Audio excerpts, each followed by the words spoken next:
Dobrodošli na kanal Potresne priče. Ovo je mesto gde istinite i izmišljene priče sa Balkana dobijaju svoj glas. Priče o ljubavi, izdaji, gubitku, tajnama i strahu. Priče koje ljudi godinama nose u sebi, a nikad nisu imali snage da ih ispričaju. Ako ste novi ovde, pritisnite dugme za pretplatu i zvonce da ne propustite nijednu priču. A u komentarima nam napišite odakle nas gledate. Volimo da znamo da smo stigli do vas. A sada ugasite svetlo. Namestite se udobno. I slušajte. Video sam je kako stoji nad mojim sopstvenim grobom. Ne nad tuđim. Nad mojim. Nad pločom na kojoj piše moje puno ime, moj datum rođenja, i Bog mi je svedok, datum moje smrti. Datum koji je bio tačno 3 dana u budućnosti. Zastao sam. Noge su mi se ukopale u blatnjavu zemlju pored glavne grobljanske staze, a vazduh se odjednom učinio gust i hladan, iako je bio kraj septembra i veče je tek počinjalo da pada. Žena je stajala nepomično, sa leđima okrenutim ka meni. Kosa joj je padala preko ramena u tamnim pramenovima. Nosila je nešto svetlo, nisam mogao tačno da vidim boju u sutonu, i nisam razumeo zašto se ne okreće, iako sam sigurno napravio dovoljno buke kad sam se spotakao o ivičnjak. Zvao sam. Rekao sam izvolite onako, tiho, kao kad ne znaš da li želiš da te neko čuje. Ona se polako okrenula. I tada sam je prepoznao. Zvala se Dragana Vukić, umrla je pre 3 godine u automobilskoj nesreći na putu između Šapca i Bogatića. Ja sam bio na njenoj sahrani. Stajao sam pored groba i gledao u kovčeg. Znao sam je dobro, ne kao prijateljicu, nego kao ženu mog prijatelja momčila sa kojim sam radio skoro 10 godina. Lice je nisam mogao da zaboravim. Dugačak nos, malo asimetričan. Beleg iznad desne usne. Oči svetlosive, gotovo bezbojne. Iste te oči sada su gledale u mene. Ja se zovem Nikola. Nikola Radosavljević. Imam 42 godine, živim sam u stanu u Šapcu otkako sam se razveo pre 5 godina i nisam osoba koja veruje u nadprirodno. Nikad nisam verovao. Čitao sam u školi o Vuku Stefanoviću Karadžiću i vampirima, smejao se tim pričama, pio kafu sa racionalnim ljudima i smatrao da sam zdravog razuma. Ali ta žena je stajala ispred mene. Živa. Topla u pogledu, ako ne i u izrazu lica. I gledala me onako, ne kao da se iznenadila, nego kao da me je čekala. Rekla je, znala sam da ćeš doći danas. Glas joj je zvučao isto. Pomalo promukao, sa onim karakterističnim šapačkim naglaskom. Ni najmanje drugačije. Ja sam načinio korak unazad. Rekao sam, ni vi. Dragana. Dragana Vukić. Osmehnula se. Ne toplo. Ne hladno. Samo se osmehnula. Doći ćeš opet, rekla je. Preko sutra. Nemoj da dovodiš nekoga sa sobom. I pre nego što sam uspeo da progovorim, okrenula se i krenula niz stazu, potpuno normalnim korakom, ni brzo ni sporo, i nestala iza velikog starog jasena čije su grane pokrivale dobar deo istočnog dela groblja. Stajao sam tamo još možda 5 minuta. Nisam je sledio. Onda sam pogledao dole. Ploča je postojala. Granitna, siva, sa zlatnim slovima. Nikola Radosavljević. Datum rođenja, tačan. Datum smrti, 19. septembar, 2024. Danas je 16. Moram da kažem nešto o tom groblju. Nisam slučajno tamo došao. Išao sam da posetim majčin grob, ona je umrla 6 meseci ranije, u martu, tiho i mirno u bolnici, onako kao što samo dobri ljudi umiru. Navika mi je postala da idem petkom uveče, kad je tiho, kad nema mnogo posetilaca, samo poneki stari čovek sa cvećem i sopstvenim mislima. Majčin grob je na zapadnoj strani. Draganin, ili onaj sa mojim imenom, Nalazio se na istočnom kraju, u delu gde su novi grobovi, tek podignuti spomenici, sveže nasipana zemlja. Nisam imao razlog da tamo odem. A ipak, kad sam prošao pored majčinog groba, zapalio sveću i ostao malo u tišini, nešto me je privuklo. Neka sila, glupo zvuči, znam, ali nisam imao bolju reč za to tad. Krenuo sam istočnom stazom, izašao u onaj red novih ploča i video je. Nisam odmah pogledao ploču. Prvo sam video nju. Onda ploču. Onda sam se skoro onesvestio. Iste večeri pozvao sam momčila. Nije se javljao. Poslao sam poruku, hitno me nazovi kad možeš, i sedeo uz kuhinjski sto i pušio cigaretu za cigaretom, iako sam odavno bacio tu naviku. Našao sam staru paklicu u fioci ispod sudopere, ne znam nisam iz koje godine. Nisam spavao te noći. Ležao sam i gledao u tavanicu i pokušavao da racionalizujem ono što sam video. Prva opcija, halucinacija. Stres, umor, tuga za majkom, mozak ponekad pravi čuda. Video sam nešto, mozak je doradio sliku u nešto poznato. Druga opcija, greška u identitetu. Žena nalik Dragani. Ploča sa imenom sličnim mom. Slova u sutonu nisam dobro pročitao. Treću opciju, nisam hteo ni da formulišem. Ujutru, u subotu, otišao sam ponovo na groblje. Rano, prepodne, na punom dnevnom svetlu. Ploča je postojala. Moje tačno puno ime. Moj tačan datum rođenja. I datum, 19. septembar. Kleknuo sam pored nje. Rukama prešao po slovima. Granit je bio hladan i stvaran. Nisam halucinirao prethodne večeri. Onda sam primetio nešto drugo. Nešto čega prethodne večeri nisam bio svestan, ili nisam imao snage da vidim. Na ploči, ispod datuma, uklesan je natpis. Neuobičajeni, ne i večan mu pomen ili neka počiva u miru. Natpis je glasio. Znao je šta dolazi. Nije poslušao. Pozvao sam prijatelja Stevana tog jutra. Stevan Čolić je moj najstariji prijatelj, znamo se iz osnovne škole, on je taj kome idem kad nešto ne mogu sam da nosim. Nije paničar. Bivši policajac, sada radi u privatnom obezbeđenju, flegmatičan kao stena. Rekao sam mu sve.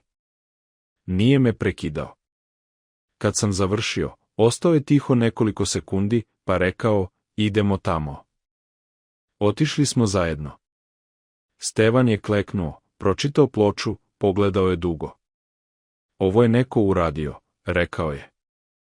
Neko ko zna tvoje podatke i hteo je da te uplaši. Ko bi to uradio? Da li imaš neprijatelja? Neko sa kim si u sporu? Razvod, posao, dug.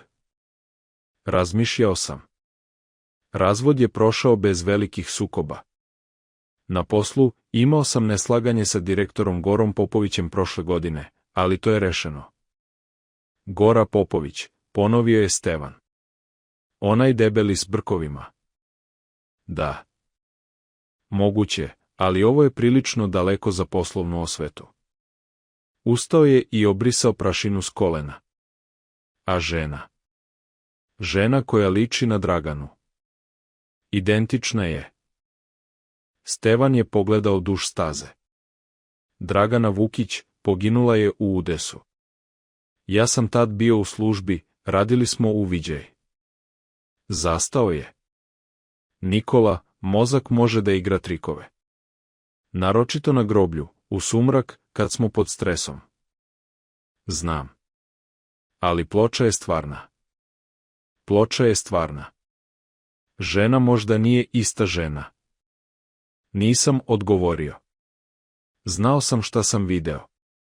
Sledeće noći, u nedelju, dakle, noć pre 19. nisam mogao da ostanem u stanu.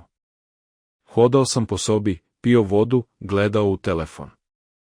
Momčilo mi se javio tog popodneva, rekao je da je bio na putu, bez signala. Kad sam mu pomenuo Draganu, glas mu se potpuno promenio. Šta si rekao? Upitao je tiho. Video sam ženu koja identično liči na Draganu. Na groblju. Duga pauza. Nikola, ja treba da ti kažem nešto.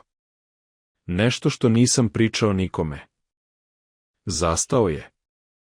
Niti nećeš da veruješ. Reci. 2 nedelje pre nego što je poginula, Dragana mi je rekla da je neko prati. Govorila je o ženi koju je viđala ispred kuće, ispred prodavnice, na parkingu. Žena u belom. Koja ju je samo gledala i nije govorila ništa. Srce mi je zastalo. Nisam je shvatio ozbiljno, nastavio je momčilo i glas mu se slomio. Mislio sam da je pod stresom. Da zamišlja. I onda, 10 dana kasnije. Nije završio rečenicu. Nisam ni ja. 19. septembar. Probudio sam se u 5:30 ujutru, sat i po pre nego što je alarm zazvonio.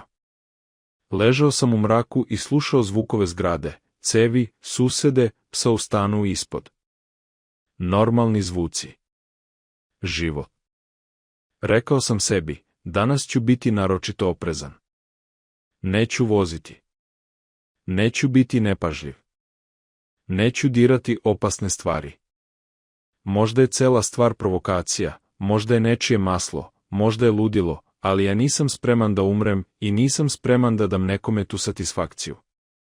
Pozvao sam sestru Biljanu ujutru. Živi u Beogradu, starija je od mene 5 godina. Nisam joj rekao za ploču, nisam hteo da je plašim, samo sam rekao da ću provesti dan kod Stevana, da ne budem sam. Dobro, rekla je. Zovi me uveče. Otišao sam kod Stevana. Proveli smo dan kod njega, gledali fudbal, pričali o svemu i ničemu. Stevan me nije pitao ponovo o groblju. Samo je, kad sam krenuo da izađem u dvorište uveče, rekao tiho, i ostani unutra večeras. Ostao sam. U 23:40 mobilni mi je zazvonio. Nepoznat broj. Javio sam se. Nisi došao, rekao je ženski glas. Promukao. Šapački naglasak. Rekla sam ti da dođeš. Ko ste vi, upitao sam. Znaš ko sam? Dragana Vukić je mrtva 3 godine. Tišina. Pa, Dragana jeste. Ja nisam. Veza je prekinuta. Stevan je video moj izraz lica i prišao bliže. Pokazao sam mu broj. Proverio ga je odmah, kaže da zna načine, iz policijskih dana. Vratio se posle nekoliko minuta sa čudnim izrazom. Taj broj ne postoji, rekao je. Format je ispravan, ali operater nema registrovan taj broj. Uopšte. Preživeo sam 19. septembar. 20. je prošao, i 21. i cela sledeća nedelja. Nisam umro. Ploča je i dalje stajala na groblju, proverio sam je 3. dana, ali nijedan grobljanski radnik nije znao koji je postavio ili naručio. Upravnik groblja, stari Velimir, rekao je da nema dokumentacije za taj grob. Da ta parcela, tehnički, nije izdata nikome. Ploča je tu, rekao sam. Vidim da je tu, odgovorio je on, zbunjen i pomalo uplašen. Ali u našim evidencijama ne postoji. Prijavio sam to policiji. Došla su 2 mlada inspektora, izmerili su, fotografisali, popričali sa upravnikom. Rekli su da će istražiti. Nisam očekivao ništa konkretno, i nisam ni dobio. Mislio sam da je gotovo. Pa se vratila. Sredina oktobra. Kišovita subota, kasno popodne. Išao sam iz prodavnice kući, peške, sa kesama u rukama. Prolazio sam pored starog parka u centru Šapca, onog sa fontanom koja ne radi zimi, i video je na klupi. Sedela je mirno, sa rukama u krilu, i gledala u fontanu. Ista žena. Ista kosa. Isto svetlo odelo, sada sam video da je zapravo svetlosivo, ne belo. Stao sam. Znao sam da bi pametna stvar bila da nastavim da hodam. Da pozovem Stevana. Da ne prilazim. Prišao sam. Seo sam pored nje na klupi bez poziva, na drugom kraju, i rekao sam mirno, ko ste vi stvarno? Okrenula se. Iste svetlosive oči. Isti beleg. Ti si preživeo 19. rekla je. Jesam. To nije trebalo da se desi. Šta to znači? Pogledala je ponovo u fontanu. Znači da sada postoji problem. Onaj kome si bio potreban, a nisi došao, sada traži nekoga drugog. Srce mi se ubrzalo. Nekoga drugog. Nekoga bliskog tebi. To je uvek tako. Šta ste vi? Šta ovo uopšte jeste? Okrenula se ka meni potpuno, i po prvi put video sam nešto u njenim očima, ne pretnju, ne hladnoću, nego nešto gotovo nalik tuzi. Meni je takođe neko došao, rekla je tiho. Pre nego što sam poginula. Žena. Stara žena koju nisam znala. Rekla mi je da ne vozim tog jutra. Zastala je. Nisam je poslušala. Vazduh u mojim plućima se učinio teškim. Vi niste. Počeo sam. Nisam Dragana, rekla je. Izgledam kao ona zato što ti je to najbliža slika smrtnosti koju tvoj može da prihvati. Svako vidi nešto drugo. Šta ste onda? Duga pauza. Upozorenje, rekla je. Samo upozorenje. Ali upozorenja imaju rok trajanja. Nisam spavao te noći. Pozvao sam Biljanu ujutru, nešto me nagnalo, i ona je rekla da je dobro, da sprema zimnicu, da će doći za vikend. Nemoj da voziš, rekao sam. Šta je? Dođi vozom. Samo te molim. Zbunjena pauza. Zašto? Samo te molim. Molim te. Na kraju je pristala, malo neraspoložena. Došla je vozom u petak. U subotu ujutru, na autoputu kod Šapca, dogodila se teška saobraćajna nesreća. 3 vozila. 2 poginulih. Nesreća se dogodila tačno u ono doba kad bi Biljana prolazila tim putem da je krenula kolima. Gledao sam vesti i ruke su mi drhtale. Biljana nije znala ništa o nesreći tog jutra. Doručkovali smo zajedno, pričali o mami, o detinjstvu, o malim stvarima. Nisam joj rekao. Nisam znao nisam šta da kažem, da sam možda spasio život, ili da sam samo imao ludu sreću u ludilu. Kad je otišla vozom u nedelju, otišao sam ponovo u park. Klupa je bila prazna. Sledećih nekoliko dana sam istraživao.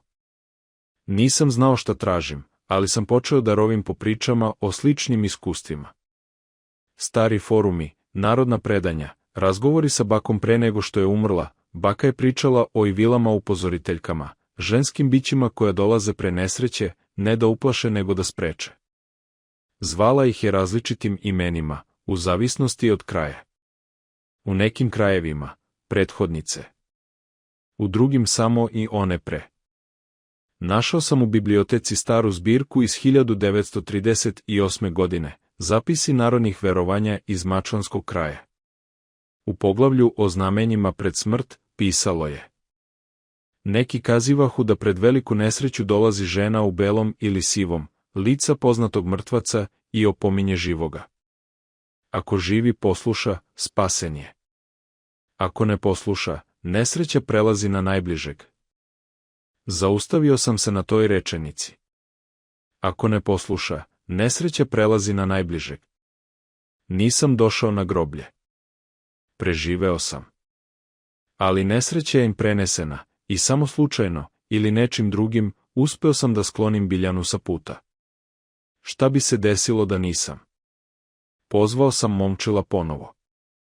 Rekao sam mu o parku i o nesreći na autoputu. Slušao je bez reči. Na kraju je rekao, Nikola, treba da pričaš sa starom Ružicom. Ko je to? Žena iz Drena. Mamina strina, 90 i nešto godina. Zna stvari koje normalni ljudi ne znaju. Mama me je vodila kod nje kad sam imao 10 godina, zašto ne znam? Samo znam da je stara Ružica pogledala u mene i rekla mami nešto na uvo, i mama je plakala celim putem do kuće, ali nikad nije rekla šta. Misliš da će mi pomoći? Ne znam. Ali nemaš druge opcije. Dren je malo selo blizu Šapca. Otišao sam u sredu ujutru, sam, iako je Stevan nudio da dođe. Nešto mi je govorilo da treba da idem sam. Našao sam kuću lako, u malom selu svi znaju staru Ružicu. Dečak ispred zadruge mi je pokazao prstom bez pitanja, kad sam samo rekao stara Ružica. Kuća je mala, bela, sa velikom starom kruškom u dvorištu. Kucao sam na kapiju. Nikog nije bilo. Obišao sam okolo, vrata na zadnjoj strani kuće su bila otvorena. Ružica Obradović sedela je u kuhinji i lupala orahe. 93 godine, mala i suva kao grana, sa očima tamnim i budnim kao kod ptice. Pogledala me kad sam stao na prag. Znala sam da ćeš doći, rekla je. Iste reči. Isto. Srce mi je skočilo. Sedi, rekla je i pokazala na stolicu. Pričao sam joj sve. Slušala je, lupala orahe, i niti me je prekidala niti pokazivala iznenađenje. Kad sam završio, odložila je orahe i pogledala me pravo u oči. Tvoja mati je umrla u martu. Da. Dobra žena je dala život za tvoje upozorenje. To ne zna svako. Nisam razumeo. Šta to znači? Kad neko umre s velikom ljubavlju prema živom, ponekad ta ljubav ne ide odmah. Ostaje. Traži način. Pauza. Ono što si video, nije biće s onog sveta, nije demon, nije ni vila iz bajke. Jeste nešto mnogo starije. Tvoja mati nije mogla sama da dođe, to nije tako. Ali mogla je da pošalje oblik. Lik poznatog mrtvaca, zašto Dragana, pitaš se? Pitam. Zato što Dragana znači nešto za osobu koja je poslala poruku. Tvoja mati je znala da ćeš prepoznati Draganu. Da ćeš znati da je to ozbiljno. Da se ne radi o običnoj slučajnosti. Suze su mi došle nenadano. Nisam ih očekivao. I ploča, upitao sam. Ploča je znamenje. Ne proročanstvo, znamenje. Razlika je velika. Proročanstvo mora da se desi.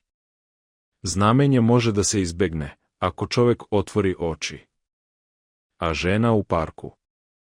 Kad je rekla da će nesreća preći na Biljanu. Ružica je klimnula glavom ozbiljno. To je tačno. Kad se znamenje ignoriše, a ti si prvo ignorisao, jeste tako. Teret prelazi.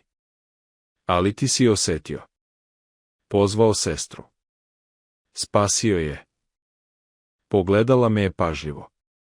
Nijedna žena u belom ti ne može uzeti život, ako ti ga sam ne predaš. Zapamti to. Pričali smo još skoro 2 sata. Ružica mi je pričala o slučajevima koje je čula tokom celog života, o ljudima iz Mačve i Semberije i Pocerine koji su imali slična iskustva. Neki su poslušali. Neki nisu. One koji nisu, pamtimo po tugovanju. Kad sam krenuo da pođem, uhvatila me je rukom za podlakticu. Snaga u tim prstima, za 93 godine, zatekla me je.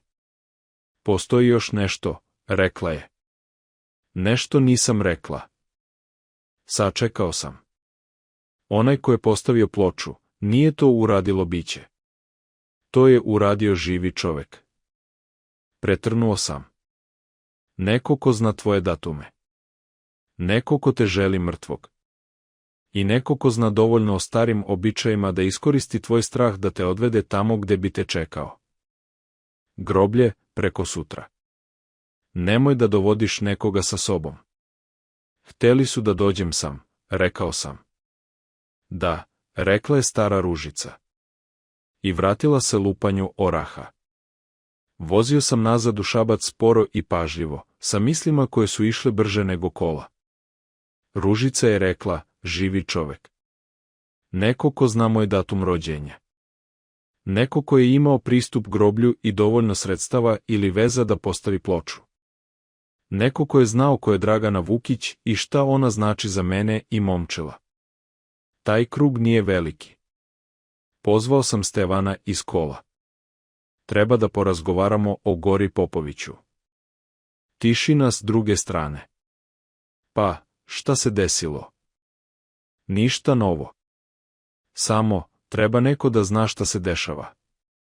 Gora Popović, direktor firme u kojoj sam radio 8 godina.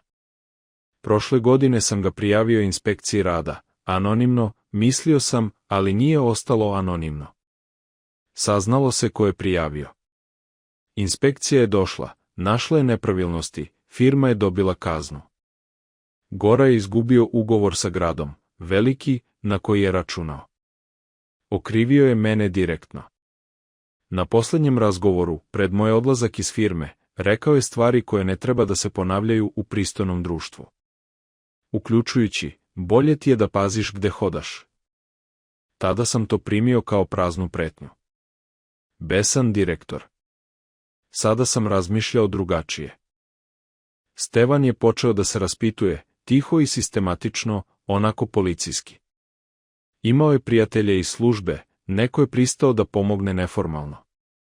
Za 2 dana saznali smo sledeće. Gora Popović je imao tetku, udatu u selo blizu Drena, zanimljivo. Ženu za koju se znalo da se bavi ni starim stvarima. Umrla je pre 4 godine. Gora je, po priči, proveo dosta vremena kod te tetke tokom detinjstva. Gora je znao Momčila. Ne blizak odnos, ali poznanstvo. Dovoljno da zna ko je Dragana. I ovo je Stevana potpuno sledilo kad je saznao, Gora Popović je u opštini, pre 6 meseci, preko posrednika tražio informacije o grobljanskim parcelama.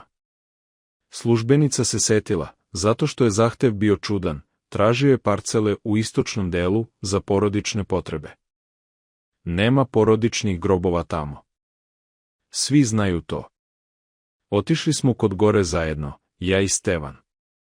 Nisam hteo policiju, bar ne za početak. Hteo sam da vidim njegovo lice. Živi u kući na ivici grada, velika kapija, pas u dvorištu. Zvonili smo. Dugo čekali. Kad je otvorio, video sam na licu nešto čega ranije nikad nisam video kod tog čoveka, strah. Ne iznenađenje. Strah. Znači, znao je da ću doći. Nikola, rekao je. Goro, odgovorio sam. Ušli smo. Pričao je na kraju. Ne odmah, prvo je poricao, pa ćutao, pa pričao tihim glasom, gledajući u pod. Jeste znao za stare stvari. Tetka ga je učila. Ne svemu, ona nije htela da prenese sve, ali nekim stvarima. Uključujući način na koji se postavlja strašna ploča, stara praksa, nekad korišćena ne da se ubije, nego da se uplaši, da se natera neko da pobegne iz kraja. Ono biće koje sam video, nije on prizvao.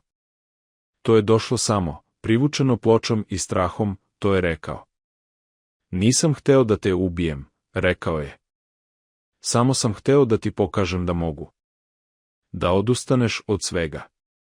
Da odeš negde drugde. Odustanem od čega, upitao sam. Gledao je pored mene. Tvoji advokati. Građanska tužba. Čuo sam da spremaš tužbu protiv mene lično. Stevan me je pogledao. Nisam pomenuo tužbu nikome. Ko ti je rekao, upitao sam mirno. Gora nije odgovorio. Nešto se složilo u meni tiho, ledeno i jasno. Neko blizak mi je rekao Gori, neko kome sam poverovao. Ne mogu da kažem ko. Ne u ovoj priči, ne sada. Taj slučaj je i dalje otvoren, pravno gledano. Mogu samo da kažem da osoba na koju sam sumnjao nije ona koju sam do tada smatrao neprijateljem. Gora Popović je prijavljen. Čeka suđenje.